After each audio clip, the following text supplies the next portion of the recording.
Powiedz, czy ja się bardzo pomylę, jeżeli powiem, że Indiana Jones i Ostatnia Krucjata to twój ulubiony? Tak. Ja myślę, że tu nie jestem oryginalny, Okej. bo chyba tak barwnej, właściwie takiego powrotu do takich pierwocin Aha. Indiana Jonesa, jak mieliśmy w trzeciej części. Aha, czyli chodzi nie ci o to, było. że mamy, tak jak właśnie w Poszukiwaczu Zaginionej Arki, tak? Mamy i nazistów i... Tak. No, mamy przecież ojca również, nową postać zupełnie, która weszła, też graną przez Seana Connery'ego, więc Fantastycznie, jakby on dodaje tutaj samej wartości Tak, też, tak, nie? tak. Także to było bardzo niesamowite, ale tak jak mówisz, Ta właśnie faktycznie, ta chemia tak zwana, tak, między nimi to absolutnie gra faktycznie w tym filmie. poza tym wiesz, i naziści, i Święty Graal, i znowu te plenery No niesamowite, właśnie. znowu kolejne tajemnice, znowu bliższe naszemu kręgu kulturowemu tajemnice tak naprawdę, Tak, bo drugiej części, która była dość egzotyczna, ciekawa, fantastyczna, ale jednak tutaj mamy coś, co Faktycznie. chyba trafia w gusta większości ludzi. Tak. A właśnie, ten Graal, tak? Bo w każdym z tych filmów jest ten motyw przewodni, ten Graal. My jesteśmy teraz w Brugi i wrócimy do tego, bo tłumaczymy, dlaczego właśnie to się wiąże z tym. Ale dlaczego Graal w ogóle jest taką, wiesz, rzeczą, która, nie wiem, jest też takim zjawiskiem popkulturowym, prawda? Wiesz co, myślę, że zobacz, mamy takie Eldorado na przykład, tak? Mamy współcześnie bursztynową komnatę. Mamy, każda dekada ma swój skarb, ale myślę, że też każdy wiek, każde stulecie też ma swoją wielką tajemnicę i wielki skarb. No tak.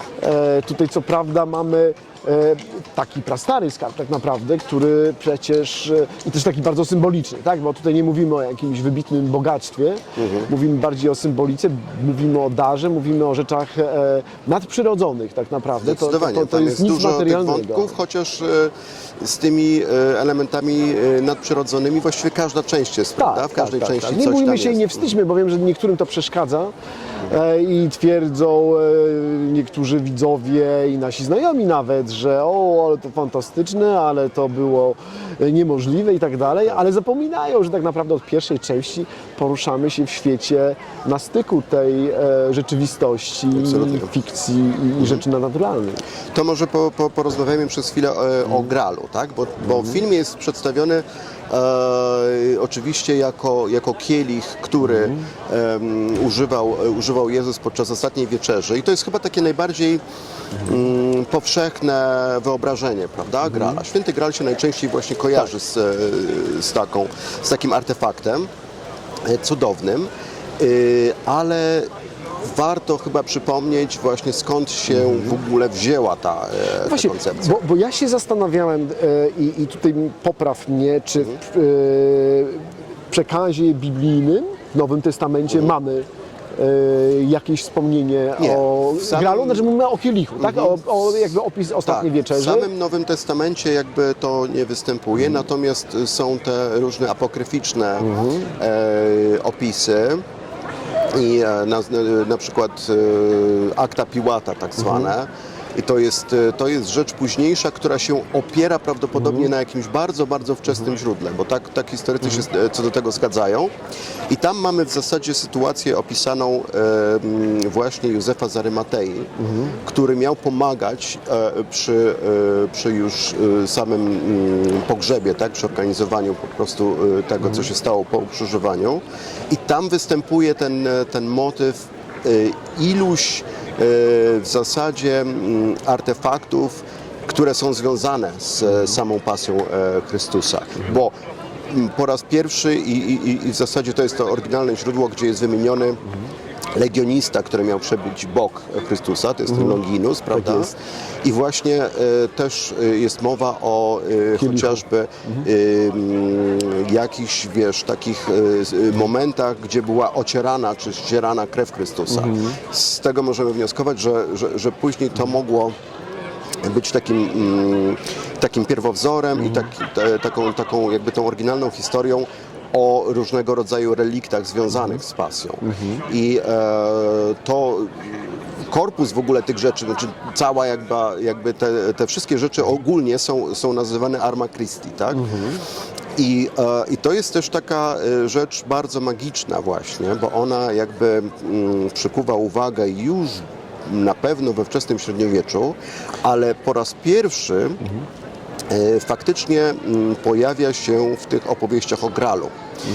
I przy czym od razu jakby powiedzmy, tak, że jesteśmy nieprzypadkowo w Brugi, ponieważ po raz pierwszy określenie Graal pada w utworze Chrétiena de Troyes, który najprawdopodobniej napisał tą właśnie swoją opowieść o Percevalu w Brugi.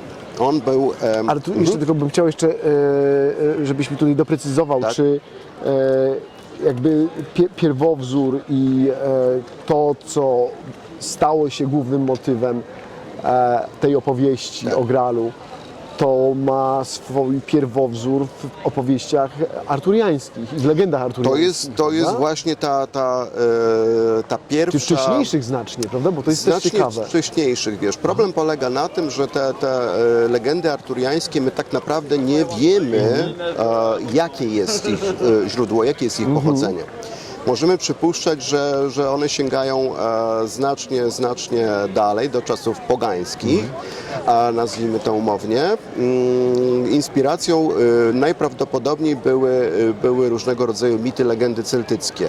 I to wiemy na podstawie analizy chociażby właśnie tekstu Chrétiena de Troyes, który zresztą osadza w ogóle całą On tą się historię. inspiruje generalnie legendami To znaczy arturiańskimi. jeszcze do tego wrócę, ale tu chodzi o to, że tam są, wiesz, tam są takie motywy, że nawet cała historia jest osadzona w Walii. One to są konkretne geograficzne lokalizacje, aczkolwiek niektóre miejsca są tajemnicze i cały czas jakby tutaj się badacze toczą spór, gdzie on to osadza. Ale sama postać jest, wiesz, ciekawa tego człowieka, dlatego że w zasadzie Chrétien de Troyes to oznacza chrześcijanin z Troyes. To tyle oznacza. I Tak jak tutaj, Galanonim, tak żeby tutaj choćby nawet, jeżeli ale chodzi o wiesz, takie popularne ale imiona i skąd, bo mówimy tutaj, to jest druga połowa XII wieku. W ten sposób charakteryzuje się i określa najczęściej konwertytów z judaizmu, Żydów, którzy przeszli na chrześcijaństwo. Stąd, wiesz, chrześcijanin z Troyes. Bo mamy XII wiek, w zasadzie wszyscy w tej części Europy to są chrześcijanie, więc nie mówisz o kimś, że ktoś jest chrześcijaninem, prawda? Natomiast wypada to zaznaczyć, jeżeli ktoś tym chrześcijaninem jest w jakiś inny, dziwny sposób. I to jest jakby też taki ciekawy kolejny trop, bo to mógł to być konwertyta, mógł to być też jakiś przybysz wcale nie pochodzący, wiesz, z Troyes, tylko z Troyes związany, bo to był dwór wtedy Szampanii, władców Szampanii, czyli po prostu, wiesz, to Królestwo Francji się składało z bardzo wielu jeszcze wtedy niezależnych księstw i hrabiostw i tak dalej. I on zostaje przyjęty na dwór, jego opiekunem staje się Filip Alzacki. I to jest bardzo, bardzo ciekawa postać, bo Filip Alzacki to jest władca Flandrii, tutaj urzędujący, dawniej za nami w tej chwili widać tutaj ratusz, ale tutaj kiedyś stał zamek Brugi, on tutaj urzędował. Jego ojciec, Teodoryk, miał w roku 1150 przywieźć z wypraw krzyżowych relikwię, niesamowicie cenną relikwię, a mianowicie właśnie krew Chrystusa. I tutaj wiesz, tutaj jakby te sprawy zaczynają się zazębiać, bo mamy tą sytuację taką, gdzie być może rzeczywiście ta relikwia trafia do Brugi.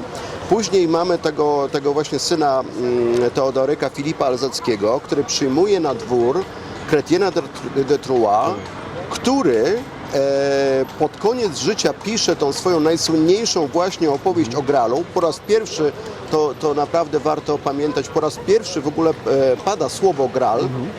On tę swoją opowieść, nieskończoną zresztą za jego życia, dedykuje Filipowi Alzackiemu, którego można powiedzieć, że to jest pewnego rodzaju, wiesz, takie przymilanie się i tak dalej, ale być może tam jest coś więcej, bo on go porównuje nawet do Aleksandra Wielkiego. Uważa go za najważniejszego władcę w Europie. Chociaż rzeczywiście tak nie było, to Filip Alzacki jest postacią taką naprawdę rzeczywiście znaczącą, bo podobnie jak ojciec, on bierze udział w wyprawach krzyżowych. I tutaj, słuchaj, jest sytuacja taka, która się łączy z naszymi poszukiwaniami, kiedy wyruszyliśmy do Ziemi Świętej śladami templariuszy, bo pamiętasz, jak sobie analizowaliśmy, jak zwiedzaliśmy pole bitwy pod Hittin, prawda? I ten słynny król Baldwin IV, trędowaty, na kilka lat przed bitwą pod Hittin, zdając sobie sprawę z tego i za radą powiedzmy pewnych ludzi tam na dworze, on oferuje Filipowi Alzackiemu regencję tronu i dowództwo nad całą armią Królestwa Jerozolimskiego.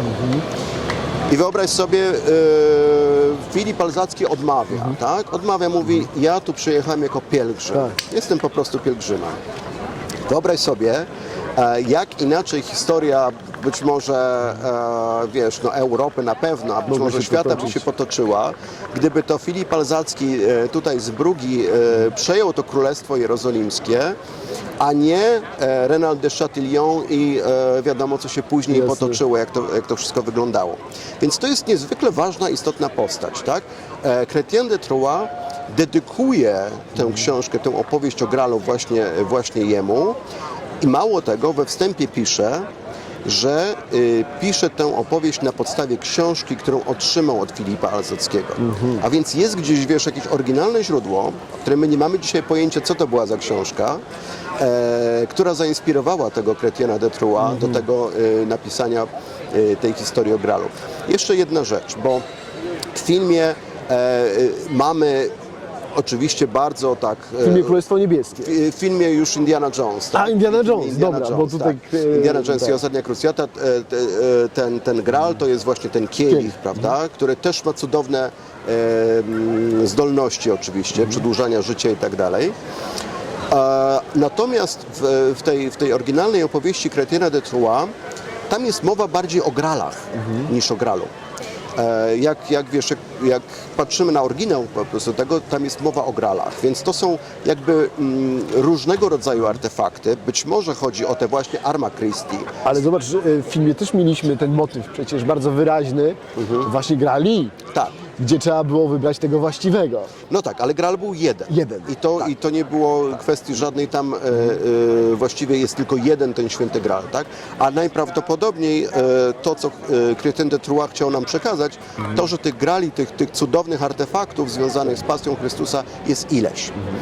A dlaczego w ogóle, wiesz, też mówimy o tej właśnie pogańskiej, być może celtyckiej właśnie inspiracji? Raz, że jest ta kwestia lokalizacji, bo jest tam mowa o Walii, ale też w mitach celtyckich funkcjonują bardzo podobne artefakty, bo jest na przykład, wiesz, mowa o kotłach, do których wojownicy po śmierci wchodzili, czy wkładało się ich ofiarne i oni wychodzili jakby odmłodzeni, czy wychodzili ponownie żyjący. Jest słynny kocioł z Gundelstrup, którego Himmler w ogóle nakazał zrobić kopię i to jest taki fajny aspekt związany chyba z Indiana Jonesem, bo tam mamy i nazistów i faktycznie oni byli Graalem zainteresowani. Przede wszystkim mamy postać Otto Rahna, dość szalonego niemieckiego paranaukowca, bardziej pasjonatę, człowieka uwładniętego manią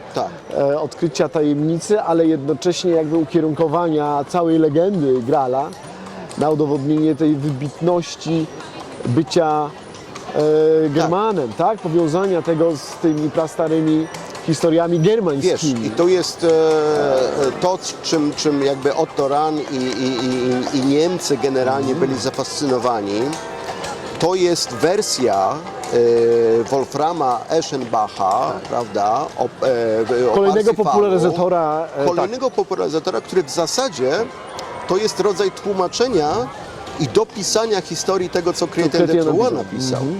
Z tym, że tutaj już u Eschenbacha ten Graal z kolei jest już zupełnie czymś innym, bo jest mowa o jakimś kamieniu, o jakimś magicznym kamieniu. I później Otto Rahn właśnie na przykład utożsamiał ten kamień z jakimś artefaktem, którego mieli strzec Katarzy, Albigensi. Tak. I to jest taka już z kolei kolejna, wiesz, historia. Eschenbach na przykład u Kretyna de Troyes, tam jest kwestia Mont Salvage albo Mont Salvage. Z kolei Eschenbach już troszeczkę to zmienia. Rahn na podstawie swoich badań, tak powiedzmy sobie, no, mocno naciąganych, no ale wiadomo. Paranaukowy, tak. Tak. On z kolei lokalizuje ten zamek Grala w Montségur w południowej Francji. Fortecę, którą właśnie, to była taka ostatnia, można powiedzieć, ostatnia forteca broniona właśnie przez Katarów.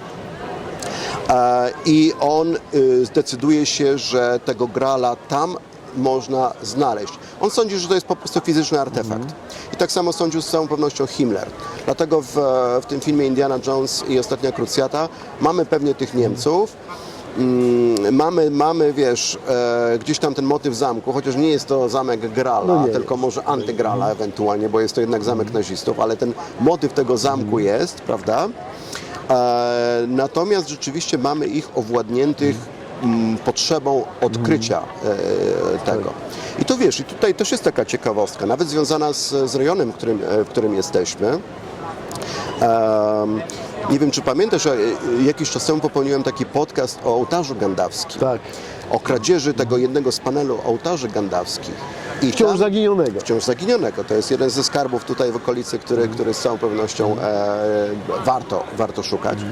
Ale tam według bardzo dobrych źródeł my wiemy, że również Niemcy byli zafascynowani tym obrazem i są informacje mówiące o tym, że przynajmniej kilku tych takich zakręconych, no nazwijmy to rzecz po imieniu, nazistów zajmujących się tymi paranaukowymi poszukiwaniami na krawędzi okultyzmu i paranauk, byli przekonani, że w obrazie braci Van Eyck, w tym tryptyku, ukryte są właśnie wskazówki do tego, gdzie te Arma Christi, czyli te różne artefakty związane z pasją Chrystusa się znajdują. Więc on jest jakby, wiesz, taką magiczną wskazówką. Wskazem.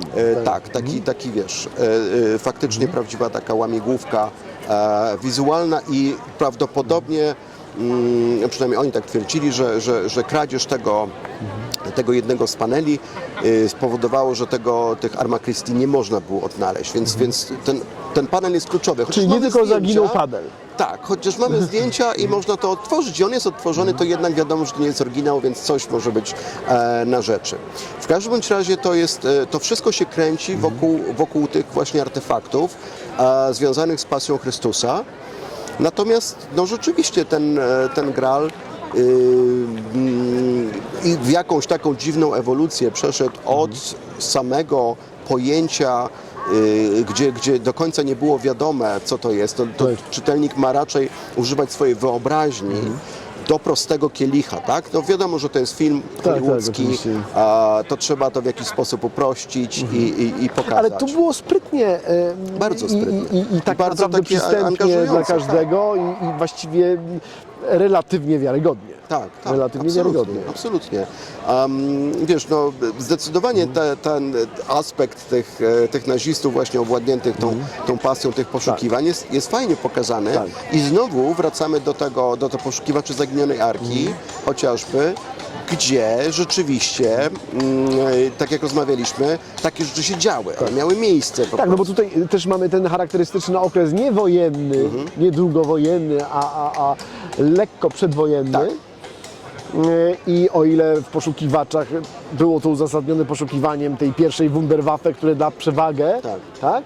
A tutaj no też możemy sobie tak interpretować, że ta zawartość Graala no nie wiem, pozwoli, nie wiem, albo Hitlerowi być na wieki młodym, albo pozwoli, nie wiem, niemieckiej armii stać się nieśmiertelną, niewrażliwą na broń przeciwnika, więc jakby... Tak, to też jakby w tej historii ogólnej gra. My nie wiemy, dlaczego to było, dlaczego na przykład oni zrobili kopię ze złota tego właśnie kotła chociażby, wiesz, słynnego, tak?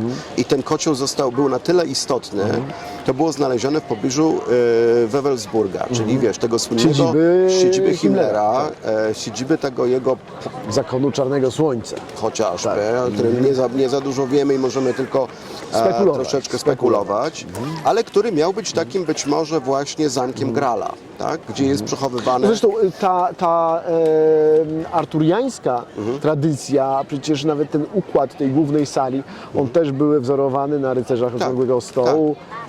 I właśnie to była pewnie ta inspiracja, którą gdzieś tam... Wiesz, obiekt ten mówię jeszcze o tym złotym kotle, tak? Musiał być na tyle istotny, bo skoro był znaleziony w niedalekiej odległości, teraz nie pamiętam dokładnie jak to daleko było, ale było to na tyle blisko, że można to było z Wewelsburgiem połączyć. I został zatopiony, tak, w jeziorze. To jest autentyczny złoty skarb, kolejny złoty skarb nazistów, który istniał i który po prostu znaleziono akurat przypadkiem. To znaczy, że musiał być na tyle istotny dla nich, prawda, żeby go chcieć ukryć, żeby nie dostał się niepowołane ręce. Może dla Himmlera, tak? Bo to wiadomo, że nie każdy pasję z tych wysokich dygnitarzy nazistowskich popierał, tak?